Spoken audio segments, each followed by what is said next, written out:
Shalom. Sebelum kita membaca dan merenungkan kebenaran firman Tuhan, mari kita berdoa. Bapa di surga, kami ucap syukur atas kebaikan Tuhan. Tuhan pelihara kami dari malam sampai pagi. Kami bangun dengan tubuh yang nyaman, kekuatan yang baru. Kami hendak membaca dan merenungkan kebenaran firman Tuhan di pagi hari ini. Kami mohon Bapa, terangi hati dan pikiran kami ini dengan terang Kristus. Hati kami menjadi lahan yang subur, di mana benih firman ditaburkan. Benih akan bertumbuh subur, berakar, berbuah, berlimpah-limpah. Urapi kami semua dengan kuasa Roh Kudus. Berfirmanlah kepada kami telah siap untuk mendengar. Dalam nama Tuhan Yesus firman yang hidup, kami berdoa. Amin.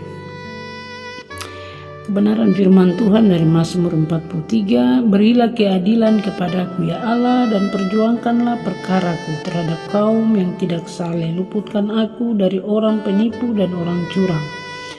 Sebab Engkaulah Allah tempat pengungsianku. Mengapa Engkau membuang aku? Mengapa aku harus hidup berkabung di bawah himpitan musuh? Suruhlah terangmu dan kesetiaanmu datang supaya aku dituntun dan dibawa gunungmu yang kudus dan ke tempat kediamanmu.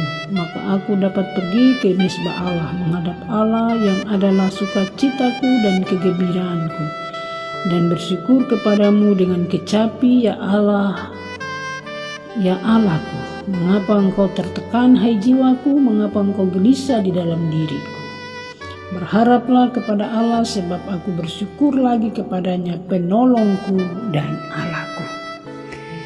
Demikian jauhnya bacaan firman Tuhan. Yang dikatakan berbahagia adalah kita yang membaca firman, dan firman Tuhan ini kita praktikkan dalam hidup tiap-tiap hari.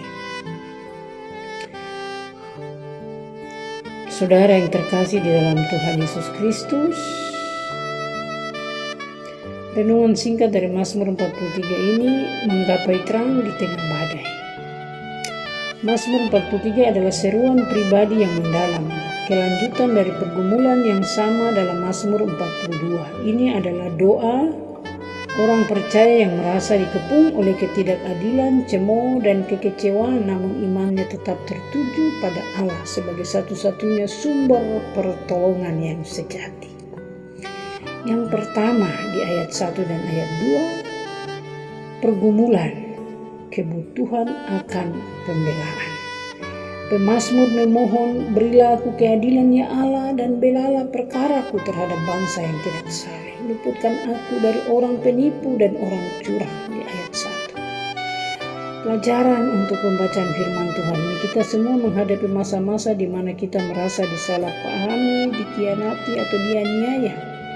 Doa ini mengingatkan kita bahwa ketika dunia gagal memberikan keadilan, kita memiliki pembela agung di surga, yaitu Tuhan Allah di dalam Tuhan Yesus Kristus.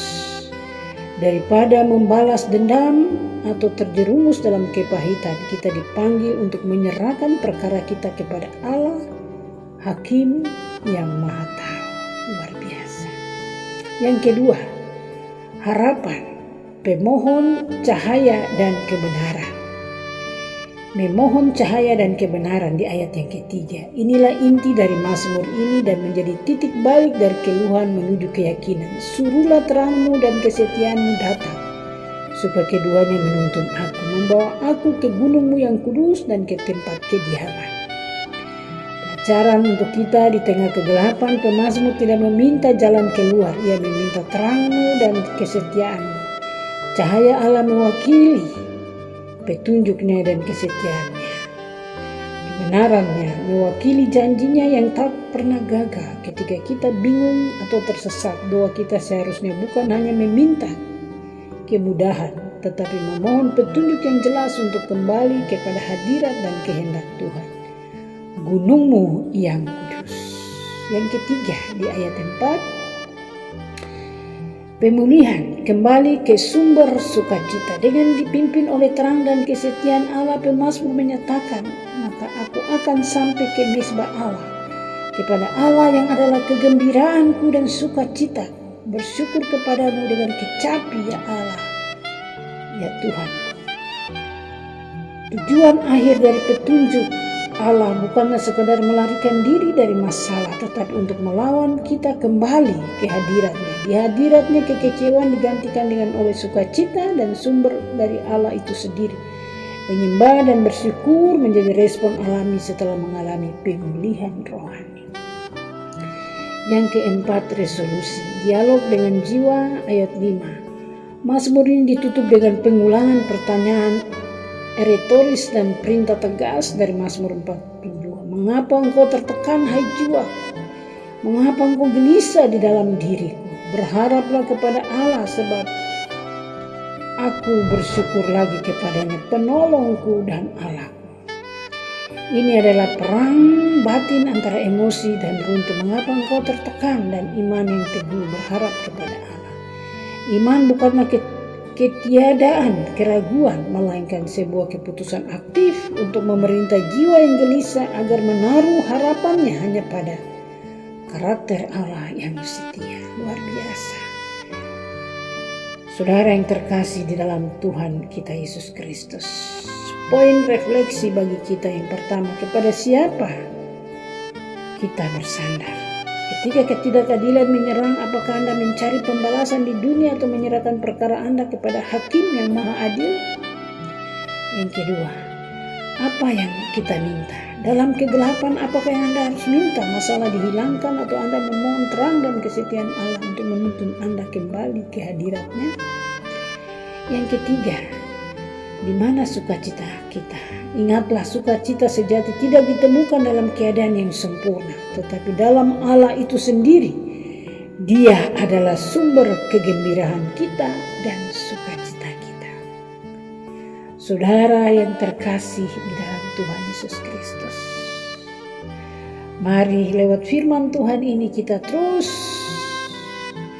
bergembira dan bersukacita hanya kepada Tuhan saja.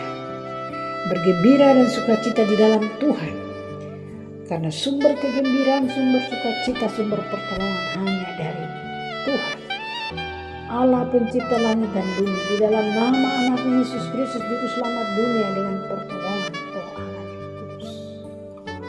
Terpuji-puji nama Bapa, Anak, Roh Kudus, ketiga yang esa. Dalam nama Tuhan Yesus, amin. Mari kita berdoa. Bapa, kami ucap syukur, terima kasih. Tuhan, pimpin kami, tuntun kami. Kami memohon terang dan kesetiaan Tuhan. Tuntun kami ke dalam seluruh hadirat Tuhan, di mana Tuhan adalah sumber kegembiraan dan sukacita yang sejati. Kuatkan jiwa kami untuk tetap berharap hanya kepada Tuhan saja. Satu-satunya sumber pertolongan yang sejati, sumber sukacita, sumber kegembiraan. Terima kasih, berkati firman terus bertumbuh-tumbuh, berakar, berbuah, berlimpah-limpah dalam hidup kami. Ya, kami semua menjadi pelaku-pelaku firman. Urapi kami dengan kuasa Roh Kudus sepanjang hari ini, buat kami berhasil dalam seluruh hidup kami. Terpuji-puji nama Bapa, Anak, Roh Kudus, ketiga yang esa, dalam nama Tuhan Yesus.